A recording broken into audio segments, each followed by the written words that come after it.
సిద్దిపేట జిల్లా మర్కూర్ మండలం వరదరాజపురం గ్రామంలో పురాతన ఆలయం శ్రీ వరదరాజ స్వామి పుష్ప రథోత్సవం బుధవారం కన్నుల పండుగగా నిర్వహించారు.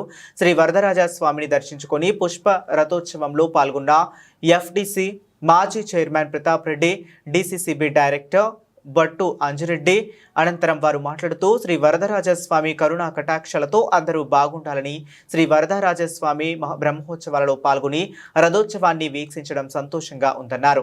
స్వామివారి కరుణా కటాక్షలతో సకాలంలో వర్షాలు కురిసి పండిన పంటలకు గిట్టుబాటు ధర రావాలని స్వామివారిని వేడుకున్నట్లు తెలిపారు.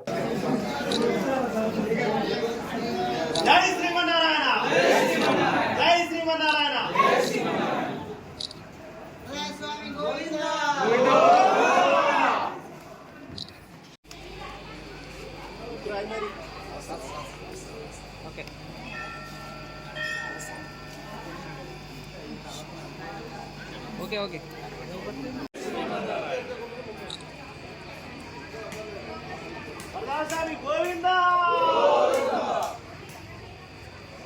వరదరాజుల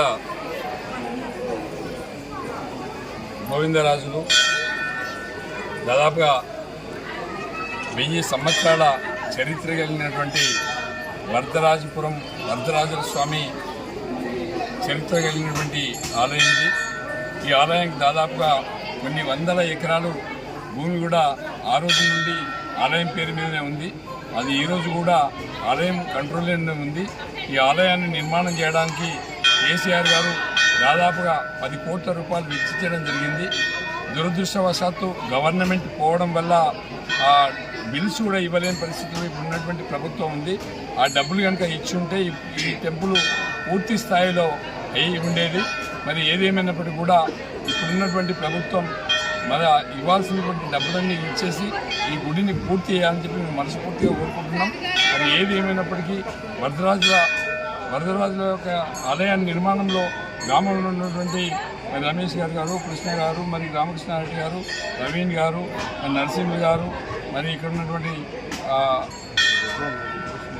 నరేష్ అన్న గారు, వీళ్ళందరూ శ్రీనివాస్ గారు, ప్రతి వ్యక్తి కూడా గ్రామంలో ఉండే ప్రతి వ్యక్తి కూడా ఇన్వాల్వ్మెంట్ అయ్యి మరి ఆలయాన్ని పూర్తి చేసుకోవడంలో, ఆలయాన్ని పునర్నిర్మాణం చేసుకోవడంలో పూర్తి సహకారం అందించి ఆలయాన్ని పూర్తి చేసినందుకు ప్రత్యేకంగా వాళ్ళకు భగవంతుడి తరఫున అభినందనలు తెలియజేస్తూ మరి భవిష్యత్తులో కూడా మరి స్వామివారి యొక్క ఆశీస్సులు, దీవెనలు మా అందరిపై మా ఎంపీపీ పాండు గారు, రామచంద్ర గారు, అంజిరెడ్డి గారు, వెంకయ్య గారు, మరి బాలరెడ్డి గారు వీళ్ళందరి మీద మరి ఉండాలని చెప్పి మనస్ఫూర్తిగా భగవంతుని ప్రార్థిస్తున్నాం.